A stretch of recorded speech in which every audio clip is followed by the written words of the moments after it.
Bismillahirrahmanirrahim. Assalamualaikum warahmatullahi wabarakatuh. Alhamdulillahilladzi bi ni'matihi tatimmus shalihat. Segala puja dan puji syukur senantiasa kita ucapkan kepada Allahu Rabbul Alamin, yang mana dengan nikmat yang diberikan oleh Allahu Jalla Jalaluh maka sempurnalah kebaikan-kebaikan. Wa nashhadu an la ilaha illallah wahdahu la syarikalah, lahul mulku wa lahul hamdu wa huwa ala kulli syai'in qadir. Wa nashhadu anna Muhammadan abduhu wa rasuluhu wa habibuhu wa khaliluhu, salawatu rabbi wa salamuhu alaihi wa ala alihi wa ashabihi wa man ihtada bihudahu ila yaumiddin, yauma la yanfa'u malun wala banun illa man atallaha biqalbin salim. Masyarul muslimin wal muslimat jemaah yang semoga dirahmati oleh Allah tabaraka wa taala, kita terus senantiasa bersyukur kepada Allahu Rabbul Alamin. Kita senantiasa memuja dan memujinya.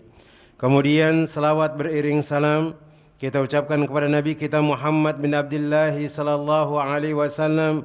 Allahumma salli wa sallim wa zid wa barik wa an'im ala sayyidina wa maulana Muhammad bin Abdullah sallallahu alaihi wasallam. Jemaah kaum muslimin dan muslimat yang semoga dirahmati oleh Allah tabaraka wa taala, kaum muslimat yang semoga dirahmati oleh Allah Jalla Jalaluh, kita lanjutkan pelajaran dan kajian kita masih membahas kitab yang dituliskan oleh Dr. Muhammad Ali Al-Hashimi hafizahullahu taala, yaitu tentang jati diri wanita muslimah. Dan di antara yang disebutkan oleh beliau di sini, wanita harus senantiasa dengan Rabbnya, sehingga dia harus senantiasa dekat dengan Allah tabaraka wa taala. Dan ini di antara cara dia untuk mencari jati dirinya yang sebenarnya. Maka beliau mengatakan di sini adalah tidak berjabat tangan dengan lelaki yang bukan mahramnya. Maka sudah barang tentu wanita muslimah yang dia tidak mau bercampur dengan laki-laki, juga tidak mau berjabat tangan dengan laki-laki yang bukan mahramnya, maka ia sungguh telah mengikuti Nabi sallallahu alaihi wasallam. Dan ini adalah di antara tindakan beliau sallallahu alaihi wasallam, yang beliau tidak pernah memegang wanita yang bukan mahramnya. Dan ini yang diriwayatkan dari Ummul Mukminin Aisyah radhiyallahu taala anha. Maka beliau mengatakan apabila wanita mukminah hijrah kepada Nabi sallallahu alaihi wasallam, maka mereka diuji dengan firman Allah, wahai Nabi, kata Allah tabaraka wa taala, apabila datang kepadamu wanita-wanita yang beriman untuk mengadakan janji setia bahwasanya mereka tidak akan menyekutukan sesuatu pun dengan Allah hingga akhir ayat, maka Aisyah berkata lagi, siapa di antara wanita-wanita yang mukminah yang mengingkari sumpah setia ini, berarti dia telah dibaiat sesuai dengan syariat Allah tabaraka wa taala. Jika Rasulullah sallallahu alaihi wasallam sudah menetapkan ikrar kepada mereka, maka beliau bersabda, pergilah karena aku telah membaiat kalian. Demi Allah, kata Aisyah radhiyallahu taala anha, tangan beliau sama sekali tidak menyentuh tangan seorang wanita pun, karena beliau membaiat mereka hanya dengan perkataan saja. Maka Aisyah lagi mengatakan, demi Allah, Rasulullah sallallahu alaihi wasallam tidak memegang wanita kecuali seperti yang diperintahkan oleh Allah tabaraka wa taala. Telapak tangan Rasulullah sallallahu alaihi wasallam sekali tidak pernah bersentuhan dengan telapak tangan seorang wanita pun. Setiap kali selesai membaiat mereka, maka Nabi sallallahu alaihi wasallam mengatakan, aku telah membaiat kalian dengan perkataan. Dan hadis ini adalah hadis yang sahih. Jemaah yang semoga dirahmati oleh Allah tabaraka wa taala, beliau mengabarkan kepada kita di sini, Syekh Muhammad Ali Al-Hashimi, bahwasanya Nabi sallallahu alaihi wasallam tidak pernah memegang tangan wanita yang bukan mahramnya. Adapun yang bukan mahram maka dibolehkan, silakan dia berjabat tangan, kemudian dia mencium tangan salah satu dari mereka, maka ini dibolehkan. Maka kita perlu belajar siapa mahram-mahram kita. Yang mana mahram yang disebutkan di sini adalah orang yang tidak boleh dinikahi selama-lamanya.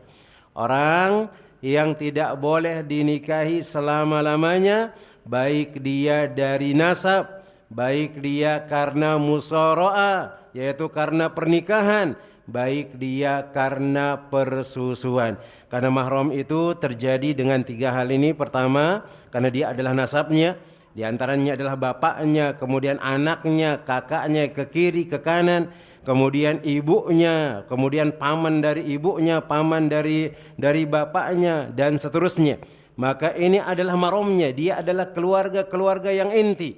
Adapun kalau sudah mulai cabang menjadi sepupu misalnya, kemudian kalau kita laki-laki dengan istri paman kita, kalau dia perempuan dengan suami tante kita misalnya, maka jelas dia bukan mahram. Karena mahram itu adalah orang yang selama-lamanya tidak boleh kita nikahi. Adapun kalau dia dari pernikahan, jelas dia adalah mertua kita. Ketika kita sudah ijab dan kabul dengan seorang laki-laki misalnya, atau dengan seorang perempuan, maka mertua itu otomatis menjadi mahram kita. Mertua itu otomatis menjadi mahram kita. Kemudian begitu dengan ke atas, begitu juga ke kiri dan ke kanan dari saudara mertua kita. Begitu juga kalau ada seorang laki-laki yang dia menikahi seorang perempuan, yang dia memiliki anak. Awalnya anak ini bukan mahramnya, tapi ketika dia menikah dengan perempuan tersebut atau dengan laki-laki tersebut, kemudian dia dukhul, maka dia akan menjadi mahram selama-lamanya, dan dia adalah anak dari istrinya tersebut atau anak tirinya. Tapi ini berlaku bagi suami-suami tersebut. Ini dia tentang mahram yang kedua, karena pernikahan. Kemudian yang ketiga ada karena persusuan. Dan mahram persusuan ini sama seperti mahram karena nasab. Tapi yang berlaku mahram itu adalah orang yang menyusui itu saja. Misalnya kalau anak yang disusui oleh seorang perempuan, maka anak yang akan jadi mahramnya ke perempuan tersebut, ke anaknya ke bawah, saudari-saudarinya, ke orang tuanya, ke neneknya, kemudian saudari dari orang tuanya dari sisi ayah, saudari dari orang tua dari orang tuanya dari sisi bapak, dari sisi ibunya. Maka dia sama hukumnya seperti orang yang berhubungan dengan nasabnya, itu orang yang menyusui. Nah, maka ini yang harus kita perhatikan, sehingga kita harus menjaga diri kita untuk berjabat tangan dengan orang-orang yang bukan mahram kita. Bahkan Nabi sallallahu alaihi wasallam menyebutkan dalam hadis yang sahih bahwasanya seandainya kalau dipanaskan timah, kemudian dilelehkan, kemudian dimasukkan ke dalam telinganya, atau ditusuk telinganya dengan timah panas tersebut, maka itu lebih baik daripada dia menyentuh orang yang bukan mahramnya. Maka ini yang harus kita fahami. Kemudian yang berikutnya, jemaah yang semoga dirahmati oleh Allah tabaraka wa taala, di antara cara seorang wanita sehingga dia senantiasa bersama dengan Rabbnya, dan itu adalah cara untuk mencari jati diri kaum muslimah yang sebenarnya adalah tidak bepergian kecuali disertai mahramnya. Tidak boleh dia bepergian kecuali disertai oleh mahramnya. Maka beliau rahimahullah hafizahullahu taala wa rahimahullahu taala, di antara petunjuk Islam bagi wanita muslimah ialah larangan bepergian kecuali disertai laki-laki mahramnya. Dan ini beliau mengkhususkan bahwasanya mahram yang disebutkan di sini yang dia ajak untuk bepergian itu adalah yang laki-laki.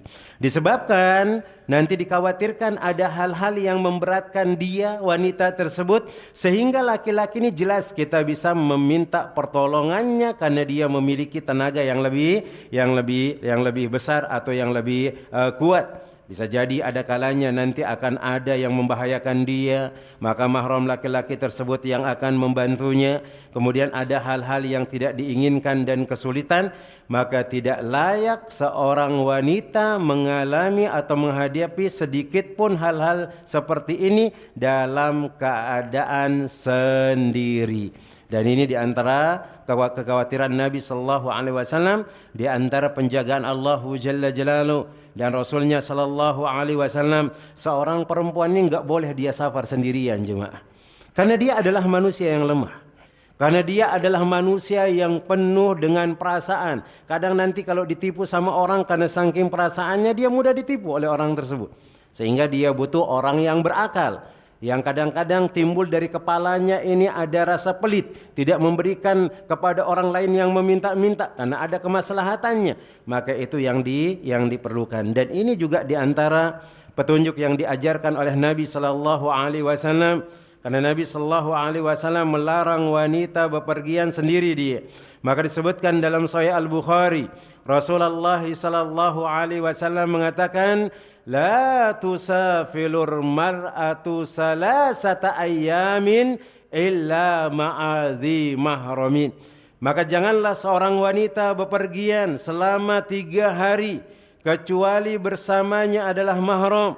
Kemudian disebutkan dalam Sahih Muslim, Nabi sallallahu alaihi wasallam mengatakan, la yahillu limra'atin tu'minu billahi wal yaumil akhir tusafiru masirata salasati layalin illa ma'adhu mahramin. Maka tidak boleh bagi seorang wanita yang dia mengatakan beriman kepada Allah, yang dia mengatakan beriman kepada hari akhir, berpergian dengan jarak perjalanan 3 malam kecuali hendak bersama mahramnya. Maka hadis-hadis yang menyebutkan masalah ini sangat banyak sekali, kata beliau. Maka dicukupkanlah 2 hadis ini saja yang pasti semua menegaskan syarat adanya mahram yang menyertai perjalanan wanita, kecuali dalam kondisi-kondisi yang memaksa. Maka jelas dalam sebuah kaidah yang dibawakan oleh Syekh Abdurrahman bin Nasir As-Sa'di, beliau mengatakan ad-daruratu tubihul mahdurat. Maka ketika darurat, sesuatu yang haram itu dibolehkan. Kalau ada kondisi darurat dan harus keluar dari rumahnya, harus dia safar misalnya, maka itu tidak jadi masalah. Dan para ulama pun sebenarnya berbeda-beda tentang masalah tersebut. Maka jadi wanita muslimah harus benar-benar taat kepada Allah dan Rasulnya, senantiasa taat, kemudian ridho dan menjauhi larangannya. Ridho terhadap hukumnya, melaksanakan ajaran-ajaran agamanya, syiar dan adabnya, sabar melaksanakan kewajiban taat kepada Allah, sekalipun terkadang bertentangan dengan pemahaman sosial yang berlaku di tengah masyarakat kita. Maka beliau mengatakan bahwasanya kadang ketika kita mengerjakan syariat tersebut bertentangan, baik bertentangan dengan akal pikiran kita, baik bertentangan dengan adat kebiasaan manusia di masyarakat, maka yang harus kita dahulukan adalah Allahu Jalla Jalaluhu. Perintah Allahu Rabbul Alamin dan Rasulnya sallallahu alaihi wasallam, walaysa lahumul khiyar, tidak ada pilihan baginya ketika yang memerintahkan adalah Allah, ketika yang memerintahkan adalah Rasulullah sallallahu alaihi wasallam, walaupun itu adalah suaminya, walaupun itu adalah orang tuanya, yang mana Nabi sallallahu alaihi wasallam mengatakan al-walidani awsatul babil jannah, orang tua itu adalah pintu tengah surga kita. Tapi ketika bertentangan dengan perintah Allah Jalla Jalaluhu, ketika bertentangan dengan perintah Nabi sallallahu alaihi wasallam, la ta'ata li makhluqin fi ma'siyatil khaliq. Tidak ada ketaatan kepada makhluk dalam berbuat maksiat kepada Allah Tabaraka wa Ta'ala. Maka semua hal ini harus disertai dengan keyakinan dan kepercayaan dari diri bahwa dialah yang tampil sebagai pemenang dan orang-orang yang beruntung. Sebagaimana Allah Jalla Jalaluhu menyebutkan, demi masa Sesungguhnya manusia itu benar-benar dalam kerugian kecuali orang-orang yang beriman, kemudian mengerjakan amal soleh dan saling menasihati dalam kebenaran dan saling menasihati dalam kesabaran. Dan jelas amalan soleh yang dimaksud di sini adalah amalan-amalan yang diajarkan oleh Allah Tabaraka wa Taala dan diajarkan oleh Nabi sallallahu alaihi wasallam, dan jelas di antara keimanan juga yaitu beriman kepada Allah Tabaraka wa Taala, beriman kepada Rasulnya sallallahu alaihi wasallam. Kemudian yang berikutnya jemaah kaum muslimat yang semoga dirahmati oleh Allah Jalla Jalaluhu. Yang berikutnya di antara cara untuk menjadikan kita senantiasa dekat dengan Rabb kita, maka beliau menyebutkan harus ridho terhadap qada Allah dan kadarnya, yaitu baik takdir yang buruk atau takdir yang baik. Karena sejatinya setiap yang ditakdirkan oleh Allah Jalla Jalaluhu itu ternyata lebih baik bagi kita. Maka banyak di antara kita menyangka ketika kita ditimpa sebuah musibah, ketika kita ditimpa oleh masalah, kita menganggap bahwasanya Allah itu enggak adil sama kita, jemaah. Tapi sejatinya itu adalah keadilan dari Allah Tabaraka wa Taala. Karena sejatinya kita ini tidak lebih tahu daripada Allah Tabaraka wa Taala tentang diri kita. Allah itu lebih paham dengan kondisi diri kita, jemaah. Allah itu lebih paham dari kondisi diri kita sendiri, jemaah. Maka wahai kaum wanita muslimah yang dia senantiasa mentaati Rabbnya, tentu ridho terhadap qada dan kadarnya, sebab keridoan itu termasuk tanda iman, tanda takwa dan ketaatan yang paling besar pada diri manusia tersebut. Berangkat dari sini maka wanita muslimah hendaknya menyadari petunjuk agamanya, tentu selalu ridho terhadap apapun yang terjadi dalam hidupnya. Itu adalah yang baik maupun yang buruk, sebab keridoan ini merupakan kebaikan baginya dalam keadaan bagaimanapun, sebagaimana Nabi sallallahu alaihi wasallam menjelaskan dalam hadis yang sahih. Maka perhatikan kata Nabi sallallahu alaihi wasallam, ajaban li amril muslim, maka sungguh menakjubkan dan mengherankan perkara orang-orang muslim, inna amrahu kullahu khairun.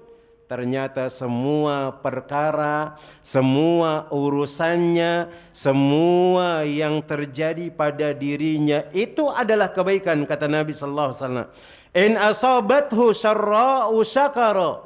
Kalau dia ditimpa oleh sebuah kemudaratan, ditimpa dia oleh atau dia diberikan dia kebaikan.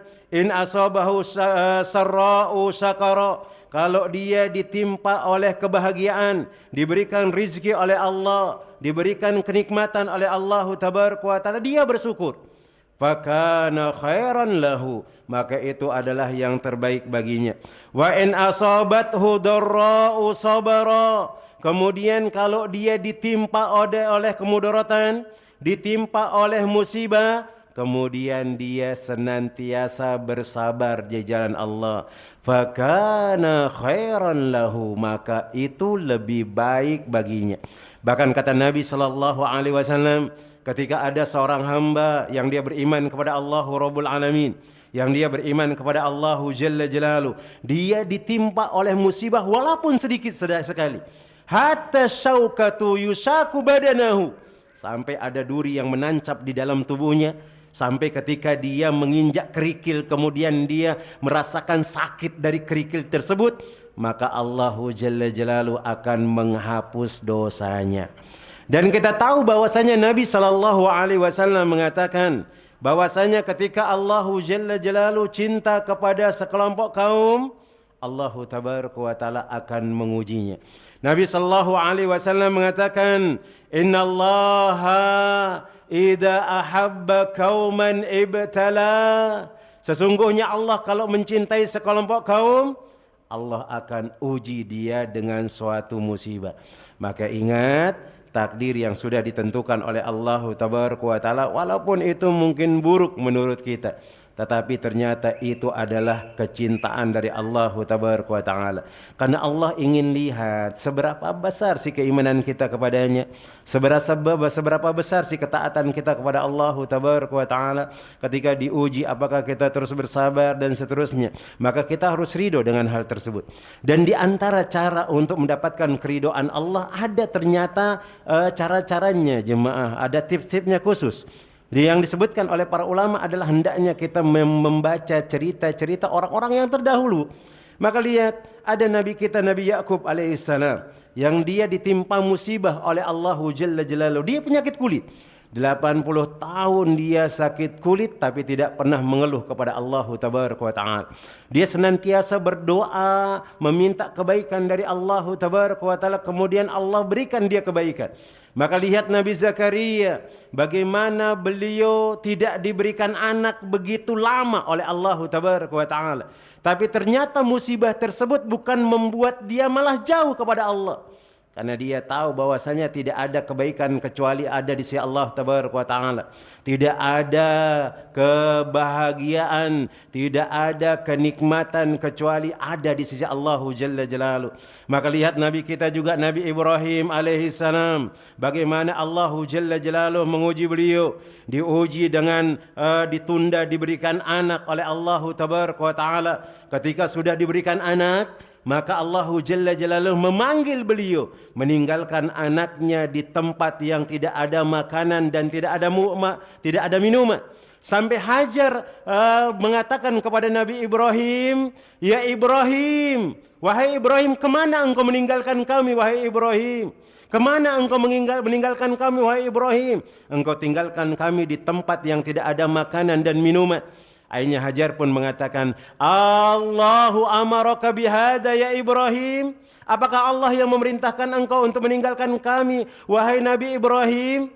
Maka Nabi Ibrahim mengatakan iya. Belum sempat menyayang-nyayang anaknya sudah ditinggalkan anaknya. Kemudian tidak lama setelah itu ketika Nabi Ismail sudah beranjak besar dia, apa yang terjadi? Nabi Ibrahim datang kemudian diperintahkan oleh Allahu Jalla Jalaluhu dalam mimpinya untuk menyembelih anaknya. Tapi apakah Nabi Ibrahim mengeluh kemudian mengatakan, "Ya Allah, engkau tidak adil. Ya Allah, kenapa engkau menimpakan musibah kepadaku? Ya Allah." Ada orang-orang atau kita mengatakan, "Ya Allah, aku sudah mengerjakan salat, aku menunaikan zakat, ya Allah, aku duduk di majlis taklim, ya Allah, aku sudah menyambung tali silaturahmi, ya Allah, aku bersyukur kepadamu, ya Allah, aku membaca Al-Quran, ya Allah. Kenapa harus aku yang engkau uji, ya Allah?" Itu ada orang-orang yang dia tidak pernah salat, ya Allah. Ada orang-orang yang dia tidak pernah puasa. Ada orang-orang yang tidak pernah mengeluarkan zakat padahal hartanya sudah sampai nisab zakat tersebut. Kenapa engkau tidak uji, ya Allah? Maka hati-hati dengan keluhan seperti ini, Allah akan murka kepada kita, jemaah. Allah itu lebih tahu kondisi kita daripada kita sendiri. Maka Allah Tabaraka wa Ta'ala akan memberikan semua kebaikan kepada kita, jemaah. Mungkin ada di antara kita yang sudah berpuluh-puluh tahun belum dikasihkan anak oleh Allah Tabaraka wa Ta'ala. Mungkin 10 tahun. Maka kita katakan kita ini belum sampai ujiannya seperti Nabi Zakaria. Belum sampai ujiannya seperti Nabi Ibrahim, yang mereka 80 tahun atau sudah tua sekali baru diberikan anak. Maka kita harus bersabar karena Allah Tabaraka wa Ta'ala akan memberikan yang terbaik. Dan lihat anak-anak yang diberikan oleh Allahu Jalla Jalaluhu dari kesabaran yang dia lakukan ketika diuji oleh Allahu Rabbul Alamin menjadi anak-anak yang terbaik. Lihat Nabi Zakaria diberikan anak Yahya dan dia adalah seorang nabi, orang-orang yang soleh. Kemudian lihat Nabi Ibrahim diberikan anak dan dia adalah di antara nabi-nabi yang diangkat derajatnya oleh Allah Tabaraka wa Ta'ala. Maka jemaah kaum muslimat yang semoga dirahmati oleh Allah Tabaraka wa Ta'ala, dengan ketegaran hatinya wanita muslimah harus benar-benar yakin bahwasanya apa yang menimpa dirinya dalam kehidupan ini bukan untuk menganggapnya berbuat salah. Ini bukan untuk menghinakan kita. Ingat, Allah menimpakan kita sebuah atau menimpakan kita musibah, menimpakan kita ujian. Ini bukan kesalahan kita. Maksudnya ini bukan untuk merendahkan kita, jemaah. Ini bukan untuk menghinakan kita, tidak. Tetapi itu adalah kebaikan yang disiapkan oleh Allah Tabaraka wa Ta'ala. Karena semuanya itu adalah urusannya adalah baik. Maka jika mendapatkan kebaikan dan kelapangan, maka hendaknya lidahnya berucap syukur kepada Allah yang memberikan nikmat dan maha pengasih, sehingga dia termasuk orang-orang yang bersyukur. Dan bisa jadi ketika kita ditimpa musibah karena kita kurang bersyukur, jemaah. Maka di sini beliau mengingatkan kepada kita, ketika Allah ngasihkan kita nikmat itu bersyukur kepada Allah Rabbul Alamin. Dan cara untuk bersyukur adalah ketika diberikan nikmat, perbaiki hubungan kita dengan Allah, perbaiki muamalah kita dengan Allah, perbaiki amalan-amalan soleh kita khususkan kepada Allah, kemudian sesuai dengan tuntunan Nabi sallallahu alaihi wasallam, kemudian bermuamalah kepada manusia. Kemudian yang berikutnya kata beliau, jika ditimpa oleh kesempitan, maka wajib baginya bersabar, karena bersabar itu adalah kebaikan. Bahkan orang yang diberikan pahala oleh Allah Jalla Jalaluhu, ketika dia ditimpa oleh musibah, bukan orang yang mengeluh dulu baru dia mengelus dadanya. Ada orang ketika ditimpa musibah oleh Allah Jalla Jalaluhu, dia mencaci maki dulu. Kemudian ketika dia dinasihati, dia mengelus dadanya mengatakan sabar, sabar. Bukan itu yang diberikan pahala oleh Allah Tabaraka wa Ta'ala. Maka lihat suatu ketika Nabi sallallahu alaihi wasallam pernah melewati seorang perempuan yang dia lagi menangis di kuburan, jemaah. Dia menangisi bahwasannya yang meninggal itu adalah orang yang dia sayang, anaknya atau suami. Dia menangis. Maka Nabi sallallahu alaihi wasallam mengatakan ittaqillahi wasbiri. Bertakwalah engkau kepada Allah, kemudian bersabarlah engkau wahai perempuan. Tapi lihat apa yang dikatakan oleh perempuan tersebut. Karena memang ketika kita ditimpa musibah, kemudian ada orang yang menasihati kita, kadang-kadang kita tidak dengar nasihat tersebut. Maka dia mengatakan ilaika anni, anta lam tusib bi musibati. Pergi engkau, pergi engkau. Karena engkau belum mendapati atau belum merasakan musibah yang menimpa aku. Pergi engkau, kenapa engkau urusi aku? Kemudian berlalulah Nabi sallallahu alaihi wasallam. Ternyata ada seorang yang melihat dia melakukan hal tersebut, kemudian disampaikan bahwasanya tadi yang menegur engkau itu adalah Rasulullah sallallahu alaihi wasallam. Akhirnya dia pun kaget. Kemudian dia segera mendatangi Nabi sallallahu alaihi wasallam. Kemudian dia mengatakan, "Ya Rasulullah, wahai Rasulullah, aku tidak tahu kalau engkau yang tadi menegurku ya Rasulullah. Aku tidak sadar kalau engkau itu ya Rasulullah." Maka Nabi sallallahu alaihi wasallam mengatakan, "As-sabru 'inda sidmatil ula." Maka sesungguhnya kesabaran yang mendapatkan pahala ketika engkau ditimpa musibah oleh Allah, engkau langsung sabar, bukan mencaci maki orang lain, bukan merendahkan orang lain, bukan bid'awatin jahiliyah atau menyeru ucapan-ucapan jahiliyah, mengatakan kenapa kok seperti ini ya Allah, kenapa tidak seperti ini, kenapa harus dia ya Allah, kenapa kok tidak seperti ini, dan seterusnya. Maka kita harus tahan diri kita dari hal tersebut. Kemudian dengan iman yang mantap dan mendalam atau mendalam ini, maka wanita muslimah akan menjadi orang yang tabah. Ini wanita muslimah yang senantiasa ketika diberikan nikmat oleh Allah dia bersyukur, ketika dia diuji kemudian dia senantiasa bersabar.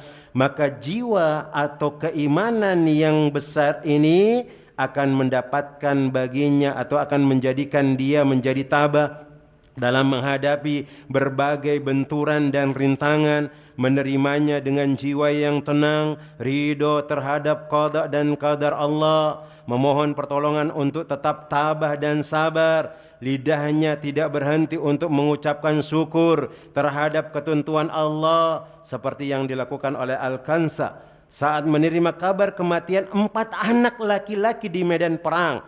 Saat itu dia berkata, segala puji bagi Allah yang telah memuliakan diriku dan kematian mereka secara syahid. Aku berharap Allah akan menyatukan aku dengan mereka di tempat yang dirahmatinya.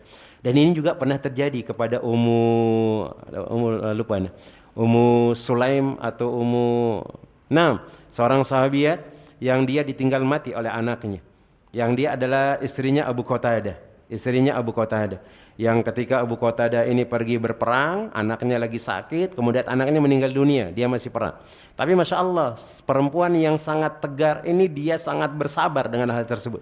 Karena dia tahu semua yang diberikan oleh Allah Jalla Jalaluhu itu adalah titipan dari Allah Rabbul Alamin. Dan suatu ketika titipan itu akan diambil. Maka dia pun menyambut suaminya yang pulang. Ketika dia pulang dari medan perang. Maka suaminya ini pun mengatakan, bagaimana kabar anak kita? Apakah dia sudah mendingan dari sakit yang kemarin? Maka istrinya mengatakan, anak kita sudah tenang dan tidak sakit lagi kayak kemarin. Nggak dikasih nemuin anaknya. Jenazah masih ada, nggak dikasih untuk menemui anaknya. Kemudian istrinya ini disebutkan sudah berdandan, dia dandan dengan dandan yang indah kayak seperti gadis yang baru menikah. Kemudian menyiapkan makanan untuk suaminya, kemudian melayani dia di ranjangnya. Kemudian istrinya pun mengatakan kepada suaminya, wahai suamiku yang kusayang, bagaimana menurut engkau wahai suamiku, ketika ada orang yang menitipkan barang kepada kita, kemudian barang itu lama dititipkan kepada kita, kemudian dia datang suatu hari mengambil barang tersebut. Apakah engkau akan menahan barang itu kemudian tidak memberikan orang tersebut? Maka suaminya pun mengatakan, demi Allah, aku akan ambil, aku akan berikan barang tersebut tanpa rasa berat dan aku ikhlas. Karena itu bukan milik kita, karena itu bukan barang kita. Apa kata istrinya? Sesungguhnya anak kita itu adalah titipan dari Allah dan Allah sangat cinta kepadanya dan dia dipanggil atau diambil oleh Allah Tabaraka wa Ta'ala. Akhirnya dia sempat kecewa kepada istrinya. Karena istrinya ternyata enggak langsung ngomong jujur sama dia. Datanglah dia kepada Nabi SAW. Dia menceritakan cerita istrinya tersebut. Dia menceritakan apa yang dia alami. Kemudian setelah selesai dia bercerita, Nabi SAW bertanya kepadanya, apakah tadi malam engkau melakukan hubungan dengan istrimu? Maka dia mengatakan, iya, mudah-mudahan Allah memberikan keberkahan dari hubunganmu tersebut. Ternyata lahir dari hubungannya itu, yaitu anaknya namanya Abdullah. Kemudian Abdullah ini menikah, punya anak 7 orang. Anak dia miliki Abdullah tersebut berarti cucunya dia. Maka disebutkan dalam riwayat tersebut, anaknya ke-7 ini adalah penghafal Al-Quran. Maka dengan kesabarannya, ternyata kesabaran dan keridhaan yang kita lakukan, ketaatan kepada Allah Jalla Jalaluhu, itu kita wariskan kepada anak-anak kita, jemaah kaum muslimin dan muslimat. Maka kita harus bersabar dengan qada dan qadar Allah Tabaraka wa Ta'ala, apapun musibah tersebut, karena itu adalah yang terbaik. Kemudian adapun wanita yang langsung menuju musolanya, memohon kesabaran dan ketabahan, seperti yang dilakukan oleh Asma binti Umais. Setelah ditimpa musibah secara bertubi-tubi, dia kehilangan suaminya yang pertama, Ja'far bin Abu Talib, lalu kehilangan suaminya yang kedua, Abu Bakar As-Siddiq, lalu disusul anaknya Muhammad bin Abu Bakar. Maka lihat, dia senantiasa bersabar, dia kembali kepada Allah, dia tidak menampar pipinya, dia tidak membenturkan kepalanya ke tembok, dia tidak mengatakan ucapan-ucapan yang diharamkan oleh Allah, tapi dia datang kepada Allah Tabaraka wa Ta'ala, kemudian meminta pertolongan dan ampunan kepada Allah Tabaraka wa Ta'ala. Dan pernah juga terjadi kepada Ummu Salamah. Ketika Abu Salamah meninggal dunia di peperangan, maka Ummu Salamah pun mengingat Nabi SAW mengajarkan doa ketika kita ditimpa oleh musibah. Maka dia pun mengatakan, Allahumma hjurli fi musibati. Ya Allah, berikanlah aku pahala dari musibahku ya Allah. Wa khlufli khairan minha. Kemudian gantilah musibah tersebut dengan yang lebih baik ya Allah. Maka setelah dia menunggu masa iddahnya, karena dia ditinggal mati oleh suaminya 4 bulan 10 hari, datanglah Nabi SAW menikahi dia, jemaah. Maka mana yang lebih baik, Abu Salamah atau Nabi SAW? Jelas Nabi SAW. Maka ketika kita ditimpa oleh kebaikan, ditimpa oleh musibah, ketika ditimpa oleh kebaikan bersyukur, ketika ditimpa oleh musibah maka bersabar, kita ridho dengan takdir, qada dan qadar Allah Tabaraka wa Ta'ala, maka tidak ada lain keberkahan yang akan kita dapatkan. Maka orang-orang yang semacam Al-Qansa dan Asma, banyak bertebaran memenuhi lembaran sejarah kehidupan para wanita muslimah yang dia senantiasa sabar, yang dia senantiasa tabah, dan mereka akan mendapatkan limpahan pahala dari Allah Tabaraka wa Ta'ala tanpa ada batas, jemaah. Maka Allah Jalla Jalaluhu mengatakan, sesungguhnya orang-orang yang bersabarlah yang dicukupkan pahala mereka tanpa ada batas. Kemudian yang berikutnya, jemaah yang semoga dirahmati oleh Allah Tabaraka wa Ta'ala, di antara cara untuk senantiasa bersama dengan Allah Jalla Jalaluhu untuk mencari jati diri kita yang sejatinya adalah kembali kepada Allah Tabaraka wa Ta'ala. Maka ada kalanya kaum muslimah itu kadang-kadang tersandung dia. Kadang-kadang dia terpeleset dari pijakannya dan mengabaikan pelaksanaan perintah Allah Tabaraka wa Ta'ala. Dan ini adalah manusiawi, jemaah. Kita adalah seorang manusia yang kadang-kadang terjatuh dalam perbuatan dosa, terjatuh dalam perbuatan yang tidak sesuai dengan perintah Allah Tabaraka wa Ta'ala, yang sama sekali tidak sesuai dengan jati dirinya sebagai wanita muslimah yang sadar. Tetapi kelalaian ini tidak bertambah lama. Secepatnya itu pun ia sadar dari kelalaian tersebut. Kemudian dia memohon ampunan kepada Allah dari kelalaiannya, kembali ke rangkuhan iman dan jati dirinya. Maka Allah Tabaraka wa Ta'ala mengatakan, sesungguhnya orang-orang yang bertakwa bila mereka ditimpa was-was dari syaitan, mereka ingat kepada Allah, maka ketika itu juga mereka melihat kesalahan-kesalahan mereka, kemudian mereka bertobat kepada Allah Rabbul Alamin. Kita katakan bahwasanya kehidupan kita ini enggak selamanya akan mulus, karena memang manusiawi. Kadang kita memiliki keimanan yang sangat tinggi, kita rajin beribadah, kita taat kepada suami kita. Ada kalanya kadang-kadang keimanan itu turun. Kadang-kadang kita juga jatuh dalam perbuatan maksiat. Maka yang harus kita lakukan adalah kembali kepada Allah Tabaraka wa Ta'ala, bertaubat kepada Allah Rabbul Alamin. Maka kelalaian tidak mampu menguasai hati yang di dalamnya masih terdapat kehangatan iman. Kelalaian bisa menguasai hati yang memang lalai, kemudian fasik, kemudian dia durhaka pada Allah Tabaraka wa Ta'ala. Adapun hati-hati wanita muslimah yang senantiasa bertakwa kepada Allah, kemudian dia sadar akan selalu terbuka untuk menerima petunjuk dan ketaatan, menjadi tenanglah dia dengan dia kembali bertobat kepada Allah, kemudian memohon ampunan Allah Tabaraka wa Ta'ala.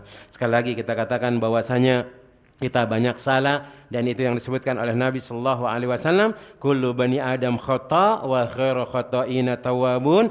Semua anak Adam itu melakukan perbuatan salah, tetapi ingat, sebaik-baik kaum muslimah yang sejati adalah ketika dia melakukan kesalahan, dia tidak segan-segan untuk menyungkurkan kepalanya, bersujud kepada Allah, mengangkat tangannya, beristighfar kepada Allah Tabaraka wa Ta'ala untuk meminta ampunan, untuk bertobat kepada Allah Tabaraka wa Ta'ala. Maka dia juga tahu, wa may yaghfiru dzunuba illallah, tidak ada yang bisa mengampuni dosa-dosanya kecuali Allah. Maka dia senantiasa kembali kepada Allah dengan taubatnya, kemudian dia memperbaiki dirinya dengan melakukan amal-amalan soleh, kemudian dia senantiasa dekat dengan Allah Jalla Jalaluhu. Cuma yang semoga dirahmati oleh Allah Tabaraka wa Ta'ala, mungkin ini yang dapat Ana sampaikan pada kesempatan sore hari yang berbarokah ini.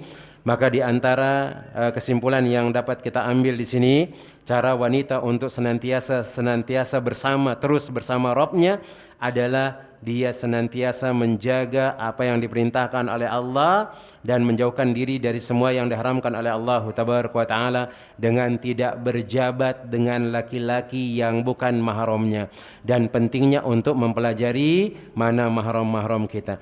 Kemudian yang berikutnya, tidak bepergian kecuali disertai mahram. Kemudian yang berikutnya, dia harus ridha dia harus sabar menerima apa yang diberikan oleh Allah, baik itu nikmat, baik itu musibah. Dia ridho dengan qada Allah dan qadar Allah tabaraka wa taala, maka tidak ada lain kebahagiaan dan keberkahan yang akan dia dapati. Kemudian senantiasa kembali kepada Allah Rabbul Alamin, karena sejatinya kita adalah makhluk yang penuh dengan dosa. Seandainya kalau kita hitung hari ini dengan amalan soleh yang kita kerjakan, maka wallahi dosa kita itu lebih banyak daripada amalan yang kita kerjakan. Kadang kita mengerjakan perintah Allah itu kita tunggu waktu-waktu mau selesai baru kita kerjakan. Kadang kita melakukan suatu amalan nunggu malas-malas baru kita kerjakan. Tetapi ingat, rahmat Allah tabaraka wa taala itu sangat luas. Maka dengan kita kembali, dengan kita senantiasa beristighfar, kembali bertaubat kepada Allah Rabbul Alamin, walaupun mungkin kita banyak dosa, amalan yang kita kerjakan sedikit, kemudian Allah ridho kepada kita, maka kita akan dimasukkan ke dalam surganya. Amin ya rabbal alamin.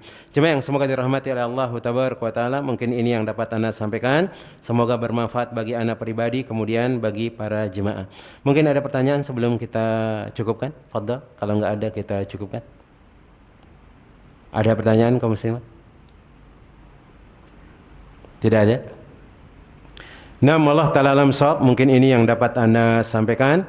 Semoga Allah Tabaraka wa Ta'ala memudahkan semua urusan kita, urusan dunia, kemudian urusan akhirat kita, kemudian terus cari jati diri kita yang sesungguhnya di depan Allah Tabaraka wa Ta'ala dengan mengerjakan ketaatan kepada Allah Rabbul Alamin, kerjakan semua yang diperintahkan oleh Allah, kemudian tinggalkan semua yang diharamkan oleh Allah Tabaraka wa Ta'ala, sehingga kita salah satu orang yang akan dimaksudkan oleh Allah Tabaraka wa Ta'ala ke dalam surganya, yang diberikan keberkahan oleh Allah Rabbul Alamin. Amin ya rabbal alamin. Kita cukupkan dengan doa kafaratul majlis. Subhanakallahumma wa bihamdika asyhadu an la ilaha illa anta astaghfiruka wa atubu ilaik. Summa assalamu alaikum warahmatullahi wabarakatuh.